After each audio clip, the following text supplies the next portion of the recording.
আল্লাহু আকবার বললে শয়তান যে পালায়, এটা আপনারা জানেন তো ভাই?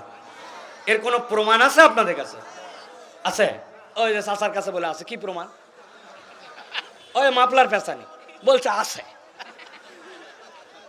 আছে, চাচার কাছেও আছে, কিন্তু বেচারি বোঝে নাই। আমি আপনাদের কাছে একটা প্রমাণ দিব। চৈত্র মাস, দুপুর 12:59। কত বাজে? এমন গরম, গাছপালা সবকিছু ক্লান্ত, পশু পাখি তৃষ্ণার্ত, পাতাগুলা সব ভাইজে গেছে।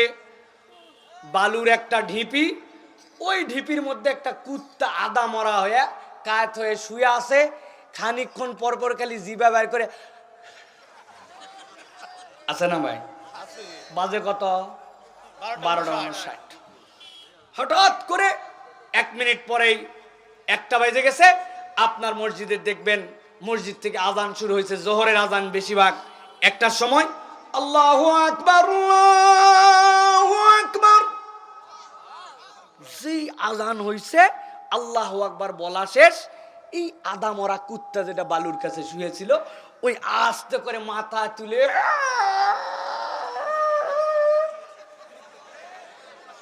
কিরে কুত্তা, এতক্ষণ তোর অবস্থা খারাপ, তুই আল্লাহু আকবার শুনে কি আছে না? ঘটনাটা কি? নবীজি বলতেছেন, যখন আল্লাহু আকবার শুনে শয়তান একটা আলো, যে আলো দেখতে পাও না, ওই যে রিমোট কন্ট্রোলের মধ্যে থেকে টিভি চালাও, মনে করতেছে কোনো আলো নাই, দেখতে পাও না, আলো একটা কাজ করছে, ওর মধ্যে এসি চালাও, আলো একটা কাজ করছে। শয়তানের এরকম আলো আছে, ওইটা তুমি দেখো না, কুত্তা দেখে। ওইটা দেখে সে তখন ওই সময় ঘেউ ঘেউ ঘেউ ঘেউ করে, কারণ আল্লাহু আকবারের ধ্বনি শয়তান সহ্য করতে পারে না, এটা আল্লাহ কুত্তারে দেখায়। সুবহানাল্লাহ, সুবহানাল্লাহ। সকালবেলা মোরগ বাঁকে না, কিন্তু কি বলে সুবহান কুদ্দুস, সে দেখে ফেরেশতা একদল নেমে আসলো, আল্লাহর বান্দাদের আমলনামা নিল, আরেক দল ফেরেশতা নতুন করে লেখার জন্য রেডি হলো। ওইটা দেখে ওই সময় ওই মোরগ ডাকে, আসলে সে ফেরেশতার আলো দেখে। সুবহানাল্লাহ বলেন। সুবহানাল্লাহ। তাহলে আল্লাহু আকবারের পাওয়ার আছে না নাই? আছে। এজন্য অনেক দল পার্টি আছে যারা আল্লাহু আকবারের স্লোগানকে মনে করে দলীয় স্লোগান, পার্টি স্লোগান। আমরা দায়িত্বহীন কণ্ঠে বলে দিতে চাই, আল্লাহু আকবারের স্লোগান কোনো দলীয় স্লোগান নয়, পার্টি স্লোগান নয়, এটা ইমানদারের স্লোগান। আগামীর বাংলাদেশে আল্লাহু আকবারের পক্ষে যারা স্লোগান দিতে পারবে না, আমরা তাদের পক্ষে থাকতে পারবো না। কথা পরিষ্কার? তরুণরা, যুবকরা মনে রাখবা, আল্লাহু আকবার আমাদের মূল স্লোগান। তুমি আল্লাহু আকবার স্লোগান দিতে পারো না, তোমার সাথে আমার কোনো সম্পর্ক নাই। স্পষ্ট কথা, এটা কোনো দল পার্টির কথা না, কারণ আমাদের ইমানের সাথে জড়িত আল্লাহু আকবার, ঠিক কি না? চলেন প্রিয় ভাইরা, রাত অনেক দীর্ঘ, আর বেশি দীর্ঘ করা যাবে না। আমরা মূল কথার মধ্যে প্রবেশ করব, তাফসীরের মধ্যে প্রবেশ করব। তাফসীরুল কোরআন মাহফিল যেহেতু নাম দিছেন, কিছু কথা আমরা শুনে ইনশাআল্লাহ যাব। রাজি তো ইনশাআল্লাহ? চলেন তাহলে বিতাড়িত শয়তান থেকে আশ্রয় প্রার্থনা করে সমস্বরে আমরা কোরআনের মধ্যে প্রবেশ করব। কোনো ফাঁকি দিবেন না। বাচ্চা কাচ্চা কয়েকটা কথা বলতেছে, কোথায় জানি, খবরদার সাইড টক করা যাবে না। তোমরা আসছো, আমি খুবই খুশি। এই ছোট্ট ছোট্ট মাসুম বাচ্চারা, এদের কি ওয়াজ শোনার কি, চলে আসছে ওরা ভালোবাসায়। অনেক বুড়া বুড়া আসতে পারে না, আর বাচ্চারা আসছে।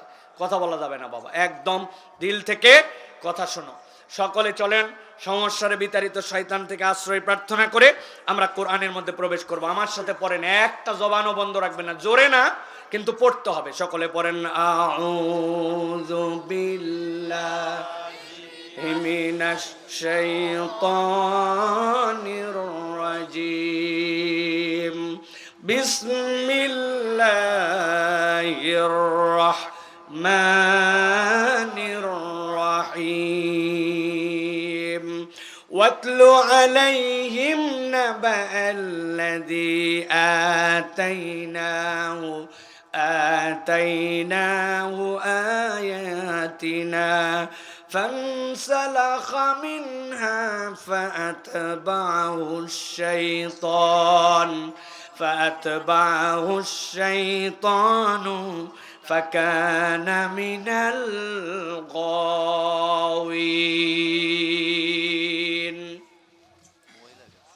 আল্লাহ রাব্বুল আলামিন বলছেন, ও আমার হাবিব, আপনার প্রতি আমি যতভাবে ওহী নাজিল করেছি সবচেয়ে বেশি আল্লাহ রাব্বুল আলামিন একটা ওহীর ভাষাতে আল্লাহ নবীর প্রতি আদর প্রকাশ করেছেন। এই একটার মধ্যে ইয়া আইয়ুহান নবী যেখানে আল্লাহ ডাক দিয়েছেন, এরপরে সিরিয়ালে যদি আল্লাহ রাব্বুল আমিন ভালোবাসার প্রকাশ করেন, সেইটা আল্লাহ যেখানে নবীকে বলেছেন ওয়াতলু আলাইহিম, কেননা ইব্রাহিম আলাইহিস সালাম খানায় কাবা যখন নির্মাণ করা শেষ করলেন, আল্লাহর কাছে ফরিয়াদ দিলেন, ওয়া ইয ইয়ারফাউ ইব্রাহিমুল কওয়াইদা মিনাল বাইতি ওয়া ইসমাঈল রব্বানা তাকাব্বাল মিন্না ইন্নাকা আনতাস সামিউল আলিম। আয় আল্লাহ, আমি আর ইসমাইল খানায় কাবা বানালাম, তুমি আমাদের পক্ষ থেকে এটা কবুল করে নাও। আল্লাহ বললেন, ও আমার হাবিব, কবুল তো করা হবে, কিন্তু আপনি আল্লাহর কাছে একটু ভিন্ন দোয়া করেন। কি দোয়া? আল্লাহ তার দিলের মধ্যে ঢেলে দিলেন। ইব্রাহিম আলাইহিস সালাম দোয়া করতেছেন, ইব্রাহিম ছিলেন খলিলুল্লাহ, যিনি আমিন আমিন বলতেছেন তিনি ছিলেন ইসমাইল জাবিউল্লাহ। যেই জায়গায় দোয়া করা হচ্ছে ওইটা হচ্ছে বাইতুল্লাহ, আর যার জন্য দোয়া করা হচ্ছে আল্লাহ শিখাচ্ছেন তিনি হচ্ছেন হাবিবুল্লাহ। রব্বানা ওয়াবআস ফীহিম রাসূলাম মিনহুম ইয়াতলু আলাইহি, আল্লাহ এমন একজনকে আমার মধ্যে থেকে প্রেরণ করেন পয়গম্বর হিসাবে, যিনি তার উম্মতের কাছে যাওয়ার পরে আল্লাহর কালামগুলাকে তিলাওয়াত করে শোনাবেন, ওয়ায়ুজাক্কিহিম তাদেরকে পবিত্র করবেন, ওয়ায়ুআল্লিমুহুমুল কিতাব ওয়াল হিকমা, এই 4 গুণ হবে। আল্লাহ বললেন, ইব্রাহিম আপনার দোয়া আল্লাহ এমন কবুল করা করলেন, আপনার 2টা সন্তান, একটা ইসহাক, ইসহাক থেকে কত পয়গম্বর আল্লাহ ছাড়া কেউ বলতে পারে না, কিন্তু ইসমাইল আলাইহিস সালাম থেকে কোনো পয়গম্বর নাই, কেবল একজনকে আল্লাহ দান করেছেন, তিনি হচ্ছেন মুহাম্মাদুর রাসূলুল্লাহ খাতামুন নবীন ইমামুল মুরসালিন, আপনার আমার প্রিয় রাসূল সাল্লাল্লাহু আলাইহি সাল্লাম।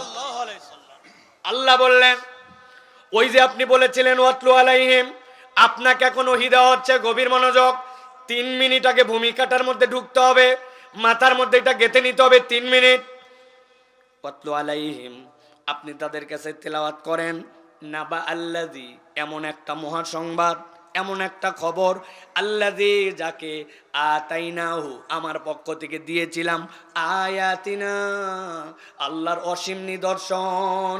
আল্লাহ বলছেন আপনি এমন একটা গল্প আপনার উম্মতকে জানাই দিয়ে যান, আমি আমার পক্ষ থেকে যাকে, আল্লাহর পক্ষ থেকে যাকে অসীম নিদর্শন দিয়েছিলাম। কার কথা আল্লাহ এখানে বললেন? হযরত আব্দুল্লাহ ইবনে মাসউদ বলতেছেন, আল্লাহ রাব্বুল আলামিন এই জায়গায় মূলত উম্মতে মুহাম্মাদীর কারো কথা বলেন নাই, আল্লাহ মূলত বলেছেন মূসা আলাইহিস সালামের কওমের সময় একজন লোক ছিল যার নাম ছিল বালআম ইবনে আবার। কি যোগ্যতা তার! বালআম ইবনে আবার এমন ইবাদত করতে করতে আল্লাহর প্রিয় হয়ে গেল, এমন ওলি হলো যে আল্লাহর কাছে হাত তুলতে দেরি, বালআম দোয়া করার সাথে সাথে কবুল হতে দেরি হয় না। আল্লাহু আকবার। লোকজন গেল, যাওয়ার পরে বলতে শুরু করলে ফেরাউনের লোকজন, বালাম তোমার কাছে আমরা একটা দোয়ার ফরিয়াদ নিয়ে আসছি। কি দোয়া? বলে, শোনো, আমাদের সমাজের মধ্যে এমন একটা লোক আসছে, যেই লোকটা আমাদের মধ্যে ফিতনা ছড়াচ্ছে, আমাদের মধ্যে ঝামেলা বাঁধাই দিছে, ফেরাউনের সাথে গন্ডগোল লাগাই দিছে, তুমি তার বিপক্ষে একটু বদদোয়া করবে যেন আল্লাহ তারে ধ্বংস করে দেয়।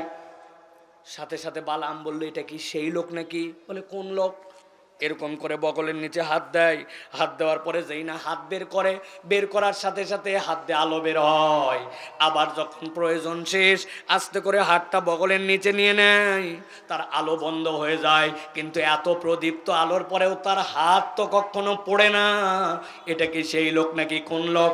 বলে, যেই লোক বড় একটা মেষের পাল নিয়ে মাঠের মধ্যে চড়ানোর জন্য যায়, যাওয়ার পরে একটা গাছ দেখে ওর নিচে শুয়ে পড়ে, আর পাশে তার একটা লাঠি থাকে, ওই লাঠিটা গেড়ে দিয়ে রেখে দেয়।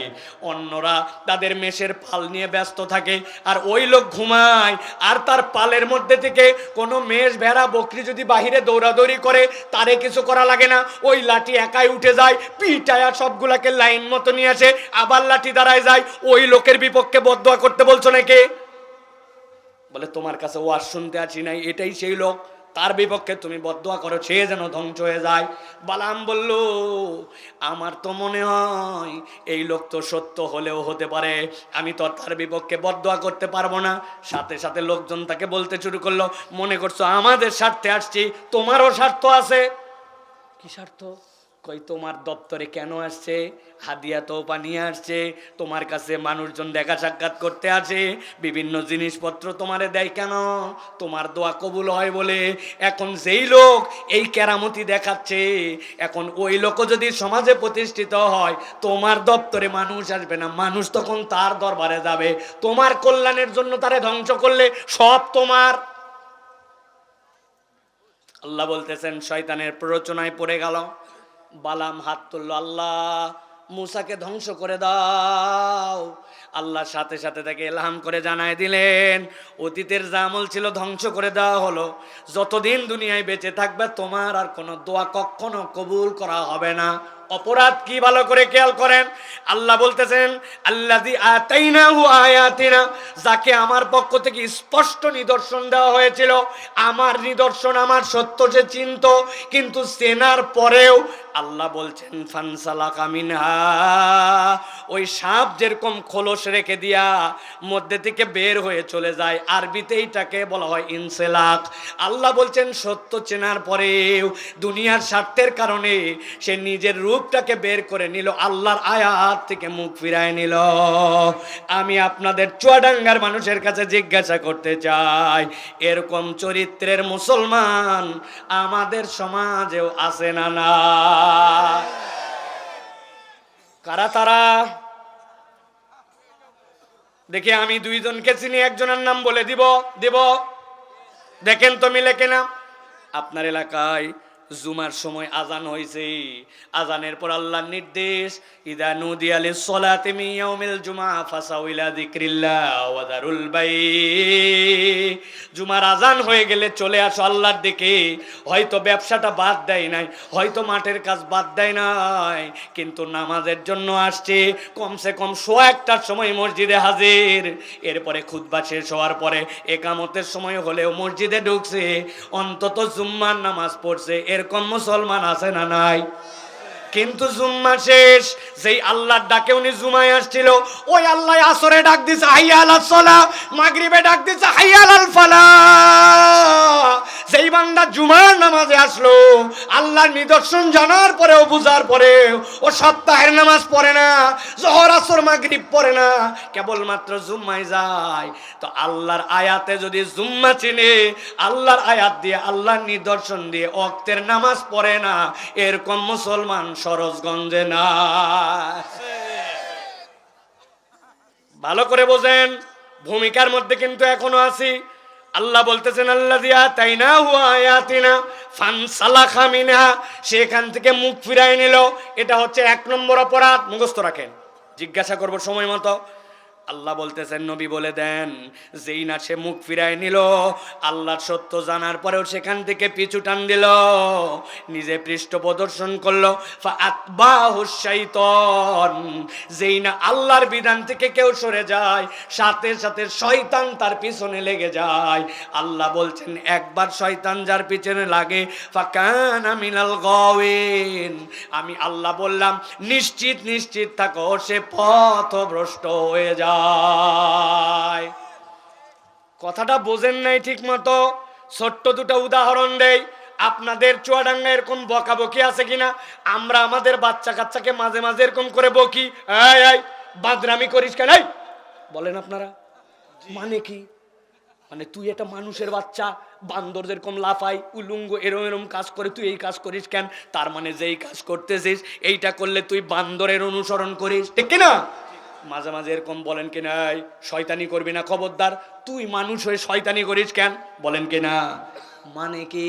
মানে হচ্ছে মানুষের কাজ হচ্ছে মানুষের মতো, কিন্তু শয়তানের কাজ হচ্ছে অবাধ্যতা। এখন তুই যেই কাজ করতেছিস এইটা করলে তুই তো শয়তানের অনুসরণ করছিস। আল্লাহ বলছেন না না, আমি এই কথা বলি নাই। আল্লাহ বলছেন ঘটনাটা উল্টা হয়। কেউ যদি জেনে বুঝে আল্লাহর আয়াত থেকে মুখ ফিরায় নেয়, আল্লাহর নিদর্শন থেকে নিজেকে সরায় নেয়, সে তখন শয়তানের অনুসরণ করে না। ফাতবাহুশ শাইতান ফাকানা মিনাল গাওয়িন। আল্লাহ বলছেন তখন শয়তান তার পিছে লেগে যায়। আর একবার যখন শয়তান কারো পিছে লাগে, আল্লাহ বলছেন আমি গ্যারান্টার হলাম সে আর পথ পায় না, সে তখন পথভ্রষ্ট হয়ে যায়। তাহলে এখানে অপরাধ কয়টা? দুইটা, খেয়াল করেন। এক নম্বর, সাপের মতো খোলস বদল করা। আল্লাহ নিদর্শন জানে, সত্য চিনে, হক কোনটা তার কাছে পরিষ্কার, আল্লাহ কোনটা করতে বলছে এরকম না যে সে বোঝে না, কিন্তু বোঝার পরেও মুখ ফিরায় নিছে। আর দুই নম্বর, শয়তান তার পিছে লেগে গেছে। আল্লাহ বলছেন ওই লোকের হচ্ছে দুইটা অপরাধ। ইমাম ইবনে কাসির রহমাতুল্লাহ আলাইহি বলছেন, যদিও আব্দুল্লাহ ইবনে মাসউদ রাদিয়াল্লাহু তাআলা আনহু এই জায়গাতে বলছেন যে এইটা হচ্ছে সেই ফেরাউনের সময় বালআমের অপরাধ, কিন্তু এই আয়াতের মুখাতেব উম্মতে মুহাম্মাদের প্রত্যেকটা ব্যক্তি, যদি তার মধ্যেই গুণ পাওয়া যায় সেই তখন এইটার আদিষ্ট। আল্লাহ বলছেন নবী সামনে বাড়ান, ওয়ালাউ শিনা লারাফানাহু বিহা। ওরে বেকল, তুই জেনে বুঝে আল্লাহর থেকে মুখ ফিরাই নিলি, তুই আল্লাহর নিদর্শনকে মানলি না। তুই মনে করলি মাঠের কাজের দাম এখন বেশি, জোহরের ওয়াক্ত প্রত্যেক দিনই থাকবে, কিন্তু প্রত্যেক দিন ধান কাটা থাকবে না, প্রত্যেক দিন হাল দেওয়া থাকবে না, প্রত্যেক দিন আবাদ থাকবে না। এখন দুপুরবেলা একটু হাটের দিন, ব্যবসার দোকান ভালো, এই সময় নামাজ, অন্য দিনও থাকবে। হাট বাড়ার সারাও তো জোহর বার থাকে, জোহরের ওয়াক্ত থাকে। এই মনে করে করে আল্লাহর নিদর্শন থেকে সে দূরে থাকছে। আল্লাহ বলছে, নবী বলেন ওয়ালাউ শিনা লারাফানাহু বিহা, যদি আমি আল্লাহ চাইতাম সে যদি আল্লাহর আয়াত মেনে নিত, আমি আল্লাহ এর দ্বারা তার মর্যাদা আসমানে উঠাই দিতাম। আল্লাহু আকবার। কিন্তু আল্লাহ বলছেন আগে করছে দুইটা অপরাধ, সে তো আল্লাহর দিকে আসেই নাই। আল্লাহ বলছেন পরে এবার সে আরো দুইটা অপরাধে নিমজ্জিত হলো। একসাথে বলেন তাহলে, আগে ছিল দুই অপরাধ, পরে দুই অপরাধ, টোটাল অপরাধ তাহলে কয়টা? কথা বলেন কয়টা? হাতগুলা রেডি করেন, নিচে নামান হাত, ডান হাত রেডি করেন। আমি জিজ্ঞাসা করবো টোটাল অপরাধ কয়টা, একসাথে হাত তুলে দেখাতে হবে চার। টোটাল অপরাধ কয়টা? সব হাত ওঠে নাই, একসাথে হাত নামান, একসাথে তোলেন। টোটাল অপরাধ কয়টা?